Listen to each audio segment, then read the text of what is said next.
Pepsi-Cola, P-E-P-S-I. That's your smartest cola buy.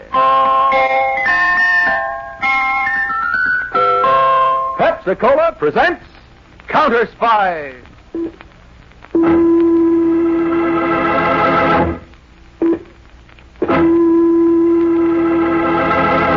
Washington calling David Harding, Counterspy. Washington calling David Harding, Counterspy. Harding, Counterspy. Calling Washington.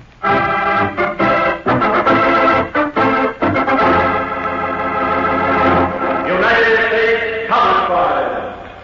Especially appointed to investigate and combat the enemies of our country, both at home and abroad.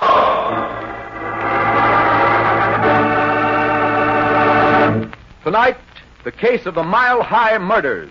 A thrilling counter-spy report to the American people. Brought to you each Tuesday and Thursday by delicious Pepsi-Cola. And now, another report to the American people.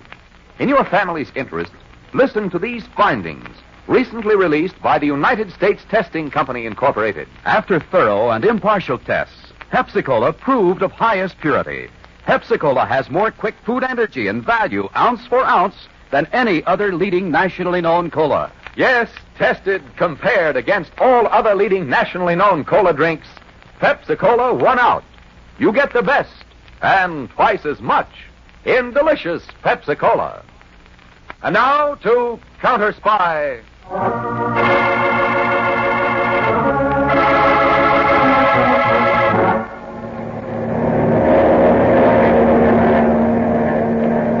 M5 Havana calling Easy George Abel Nan.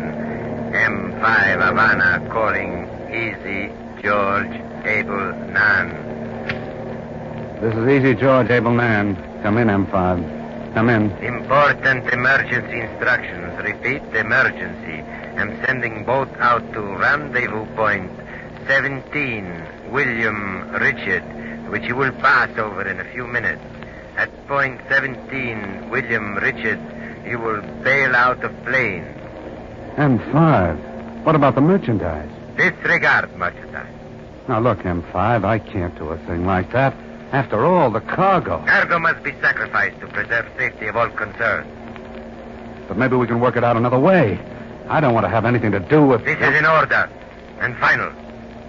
Switch to automatic pilot for gradual dive and bail out. Did you hear me, Easy George? Switching to automatic pilot for gradual dive. That's better. We'll bail out, M5. This is Easy George Abel Nan signing off.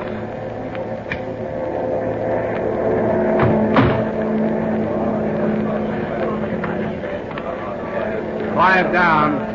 Quiet down. I've got bad news for you. I can't smuggle you into the States. Now, you do just as I say, or I'll have to use this gun. All 8 of you, move back in the ship. Back toward the tail. That's it, right there. Now, stay right there until I pull this lever. Parachuting out the bomb thing. Please, have mercy. Sorry, honest, but I can't help you. We do not have to be afraid to die, my friends. But if we were as wicked as decent men, we should be afraid to leave. I said I was sorry. That's all I can say. He jumped out of the plane. We will be killed.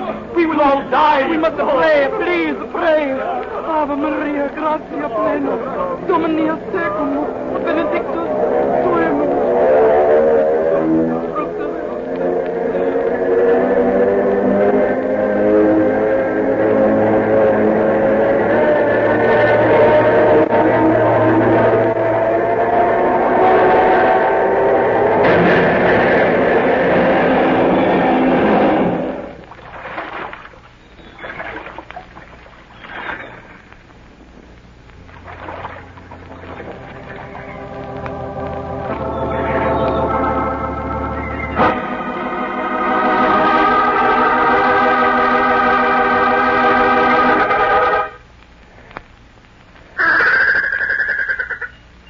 Ryder, need to keep those birds of yours quiet, especially that stinking vulture. Since your return to Cuba from your aborted mission, you've not been yourself, Egan. Those birds screeching that way make me think of those poor refugees in the plane, pleading for their lives.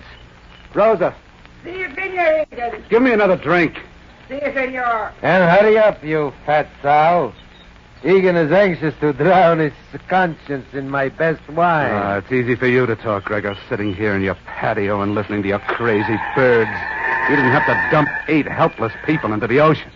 Sure, you can sleep at night.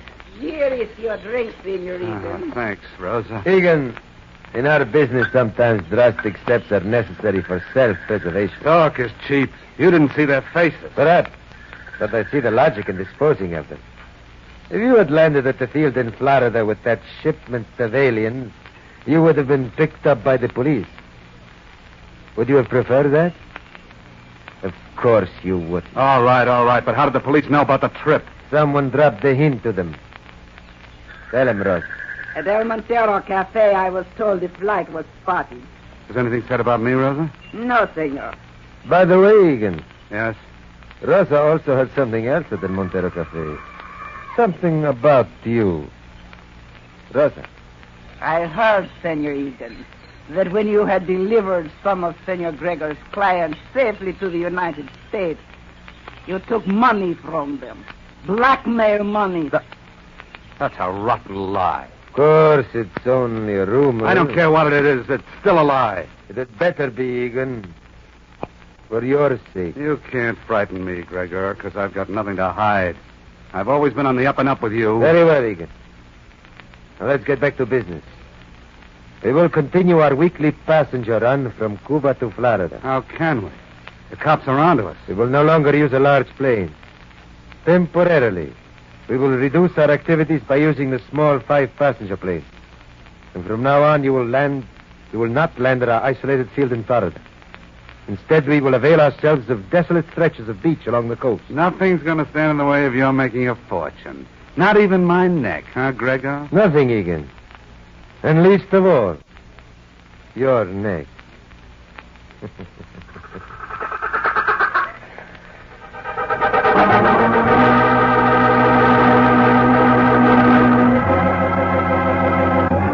Operator, this is Captain Kincaid of the Miami Office Immigration Service. I want to put in a person-to-person call to Mr. David Harding, Chief of the Counterspies in Washington.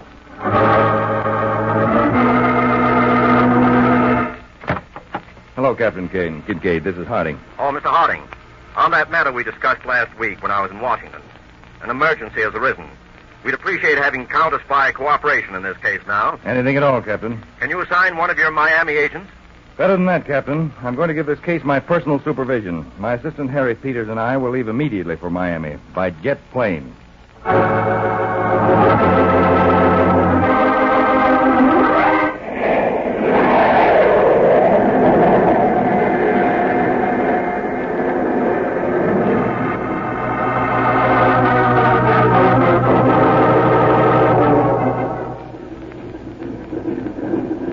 Go ahead, Captain Kincaid.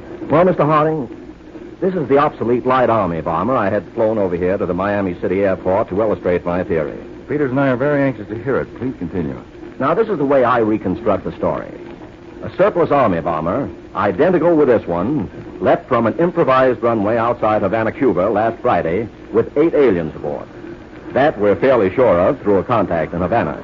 But the plane never landed here in the States. No, Mr. Peters. We had it under spotter observation in the Caribbean and suddenly lost it. And it didn't return to its Cuban base either. What about the aliens? Just getting to that, Mr. Harding. All right, Bob. Mr. Harding, my theory is the bomb bay doors were opened like that, and the aliens were forced to jump to their deaths in the Caribbean, thousands of feet below. Mass murder. Chief, this is about the lowest crime we've ever come across. The absolute lowest. Well, Kincaid, I suppose the smugglers must have been tipped off that their plane was spotted and warned the pilot, maybe by radio, huh? I figure it the same way, Mr. Harding. It could be, Chief, that the pilot bailed out and was picked up while the aliens went down with the plane. That's possible, Peters. That would account for the disappearance of the plane. Anyway, let's get started. Havana, our next stop, Chief? Havana next, Peters. With the cooperation of the Cuban police, we're starting on this alien smuggling racket by smuggling ourselves into Havana by speedboat.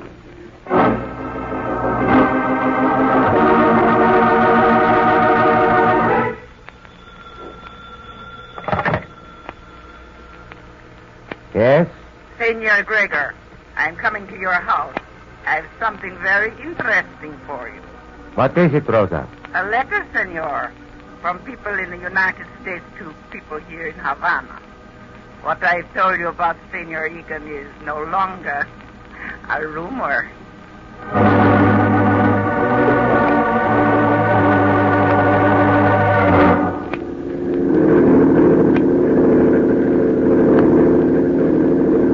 There's the pier ahead, Mr. Harding.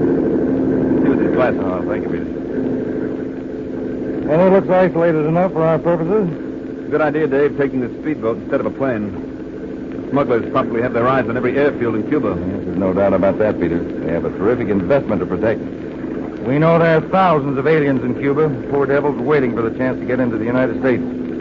Those who can't get in under the legal quota are willing to pay their last cent to be smuggled in. Nice game. Traffic in human misery. Dave, have you lined out a modus operandi for us? Yes. Now, once we're smuggled in, we'll try to get ourselves smuggled out again. Smuggled out? Dave, they'll know that we're not in.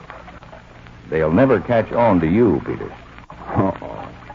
Here I go again, huh? You're still my star actor, Peter. Okay, let's have it. Well, by the time we get to Havana, you're going to look and talk like an alien. An alien willing to pay any price to get refuge in the United States.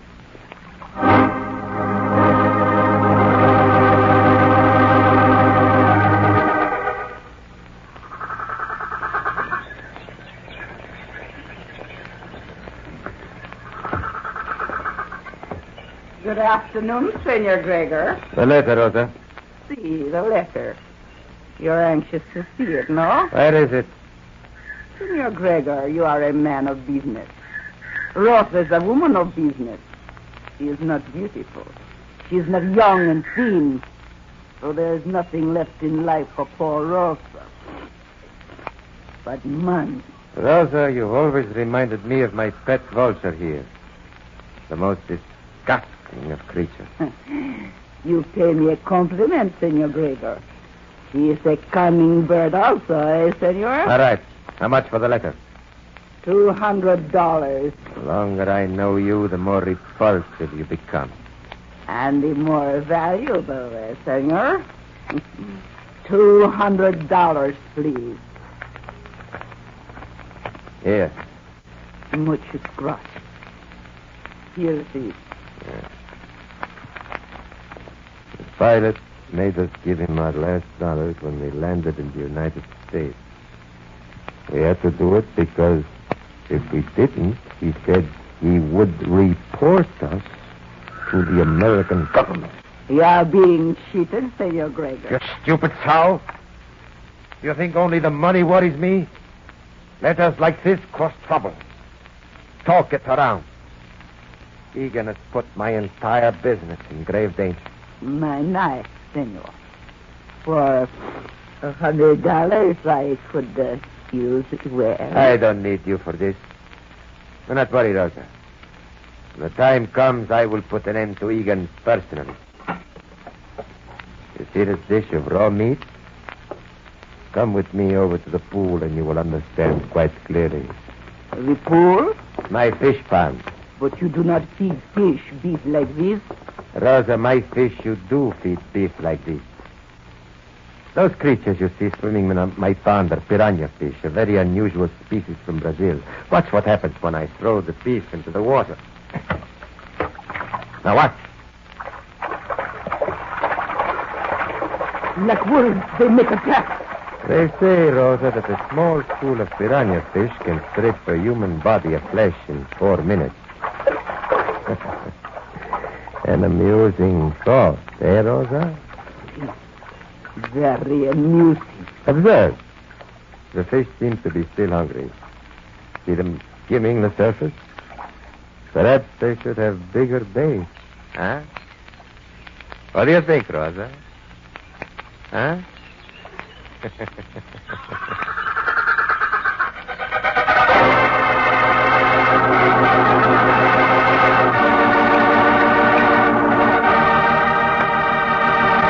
In a moment, back to Counterspy, presented by delicious Pepsi-Cola. Pepsi-Cola, it's a spot. 2 full glasses, that's a lot. Twice as much and better, too. Yes, twice as much and better, too. You know Pepsi gives you twice as much. You know Pepsi's better, tastes better. But now I want to make sure you know which cola drink is of proven highest quality. Listen. Impartial tests were made comparing all the leading nationally known colas. And here's the news. Delicious Pepsi was rated tops for quick food energy and honest-to-goodness value, ounce for ounce. Yes, more value and quick food energy in every tasty sip of Pepsi. That's why Pepsi is so refreshing. Why you feel so good. Why you're on the beat. Why people call Pepsi their favorite treat. When the quality's proof tops and the taste is so delightful, so refreshing that you bubble and the quantity is double. Say, is it any wonder Pepsi's America's big, big favorite? Insist on tasty Pepsi wherever you may be. At the fountain, say, Pepsi, please. At the stand, say, Pepsi, please. And at the store, get Pepsi in the money-saving carton of 6 big bottles. How about getting a carton tonight of delicious Pepsi-Cola? Delicious Pepsi-Cola, delicious Pepsi-Cola, delicious Pepsi-Cola, delicious Pepsi-Cola. Now back to Counterspy.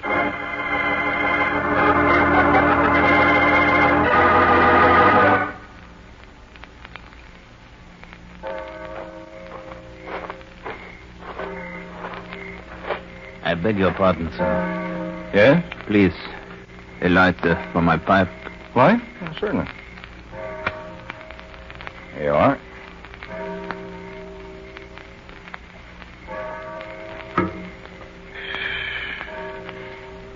All clear, Mr. Harding? All clear, Peters. No one in this section of the park. We can talk right here. How did you make out as Mr. Kovac? Passed my first test with flying colors, Dave. I registered at the hotel patronized by refugees. I managed to make friends pretty quickly. Any leads? One of my new friends advised me that I might get what I wanted if I paid a visit to El Montero Cafe. El Montero Cafe, huh? A small native barroom on Del Caro Street. The place is run by a fat, middle-aged woman named Rosa. My friend also said that a visit to Rosa is the first step in making entry into the States. Rosa must be the contact between the aliens and the smugglers. Looks that way, Dave. All right, Peters, or rather, Mr. Kovac, I guess it's time for you to visit this Rosa at El Montero Cafe. See how you make out in your second test.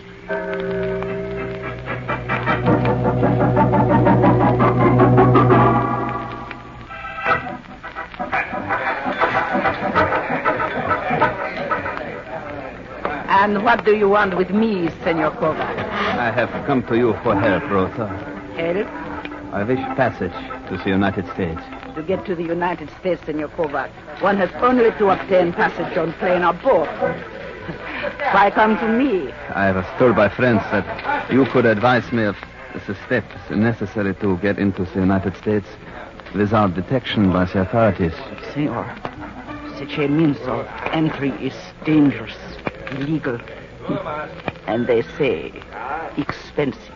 I have $25,000. 25,000. It would be a shame that a gentleman so anxious as you should not get what he wishes. Where are you staying in Cuba, Senor Kovac? The Hotel Paloma. Be in your hotel room at 10 tomorrow morning.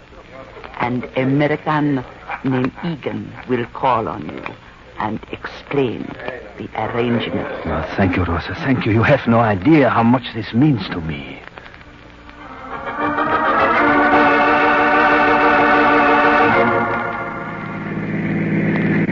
Then you passed your second test with flying colors, too, huh, Peters? I guess I did, Dave. And your idea of mentioning $25,000 didn't do any harm. Did you manage to get a line on Egan after I called you earlier? According to the Cuban police, Egan runs a small passenger plane service between Havana and Miami. Mm-hmm. Probably a cover-up for smuggling activities. Anyway, Chief, we'll be able to put an end to Egan's business tomorrow morning. Well, Peters, I'm not just interested in Egan and Rosa. It's obvious we can pick them up any time. No, there's somebody else, somebody who's masterminding this operation. I guess you're right, Dave, but how to get to him? Well, I'd say that's up to you, and how well you do on your third test, Mr. Kovac.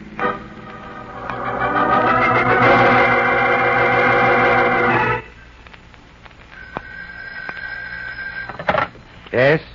Senor Gregor, this is Rosa. What is it, Rosa? I have been looking all over for Egan. He is nowhere to be found. Egan is here with me, waiting for me out in the patio. I was just about to introduce him to my amusing piranha fish. But you will need Egan to fly the plane. I've made arrangements for another pilot. He will be here next week. But I have for you a client who wishes a trip to the United States now. The client will wait, Rosa. But he is willing to pay $25,000. Oh? Well, Rosa, that is a different matter. It is fortunate you did not call me a few minutes late. I made arrangements with the client for Egan to be at his hotel tomorrow morning at 10. Very well, Rosa. Egan will be there. I will apologize to my piranha fish for the postponement.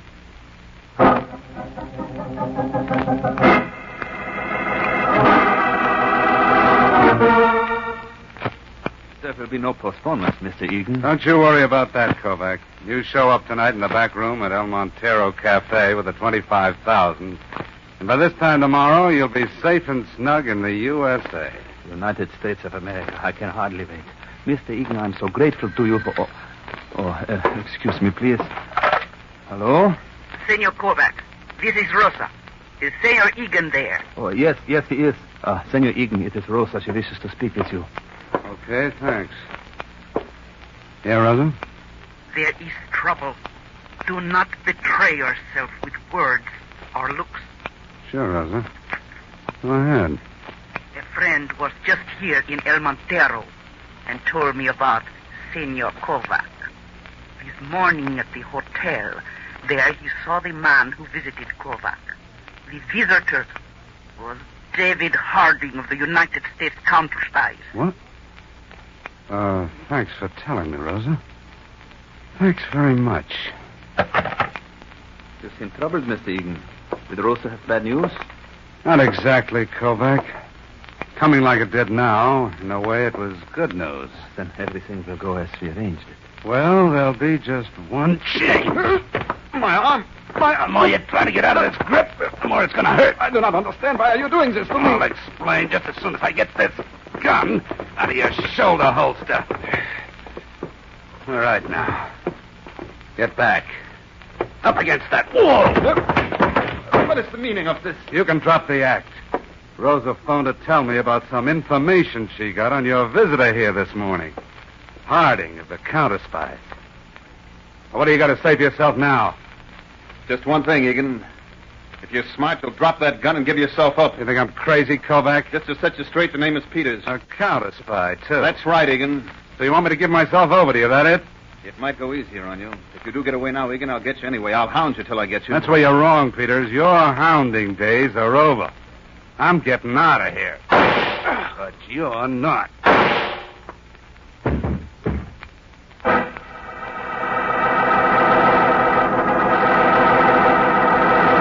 You fool, Egan. Murdering a counter-spy, you stupid, idiotic fool. What did you expect me to do, Gregor? Let him take me in? This will ruin everything. So I'll lay low where they won't find me. Don't you realize now the counter-spies will find you wherever you go? They won't rest until you're captured. I thought you were so smart, Gregor. I thought you had a way of handling everything.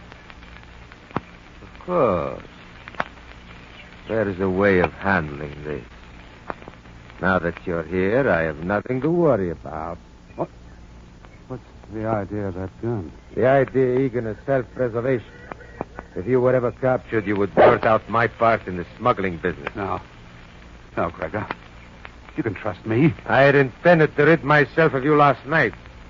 You were saved by the fat, disgusting swine, Rosa. Now I'll take up where I left off. Gregor, please. Wait. Don't you... I'm not going to shoot, Egan. Huh? I'm just taking you to the edge of the pool over there. Then I'll leave it to my piranha fish to destroy all evidence of your being. Now, Egan, you will commence walking to the...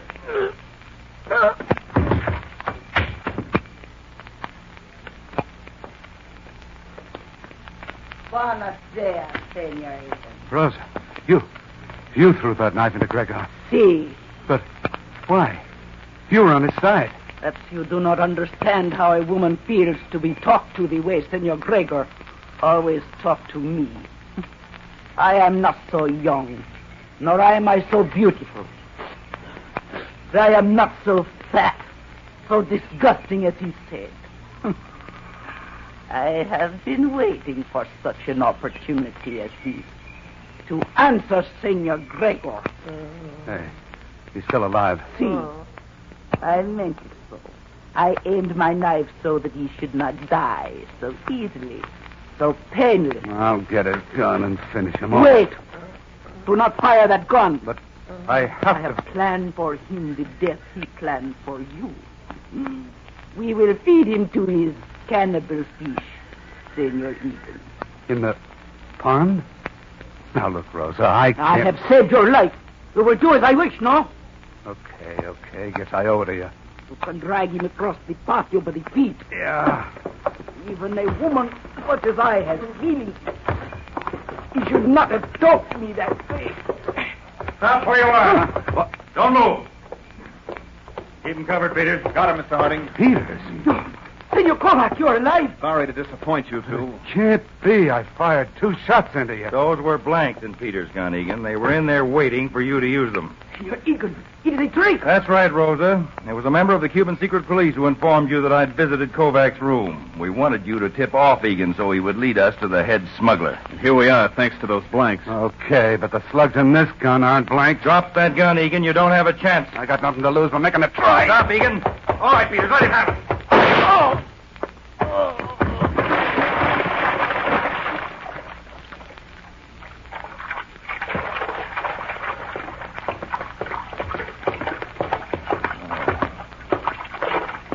Peter's that engine.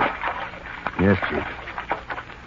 Nobody can live with those piranha fish. You can call the Cuban police now. Tell them to come out for Rosa and Gregor. And we'll fly back home.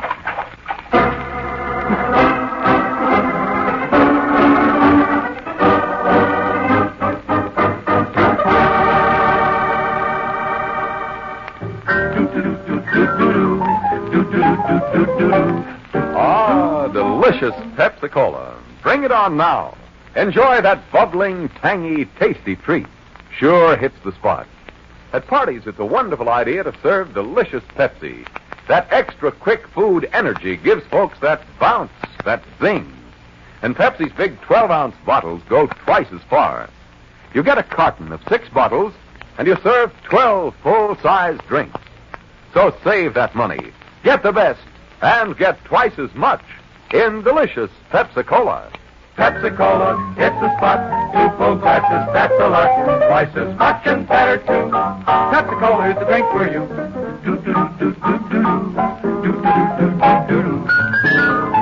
That's it. Delicious Pepsi-Cola. Tune in every Tuesday and Thursday, same time, same station, to Counterspy. Listen on Thursday for the exciting Case of the Hoodlum's Hero on Counterspy.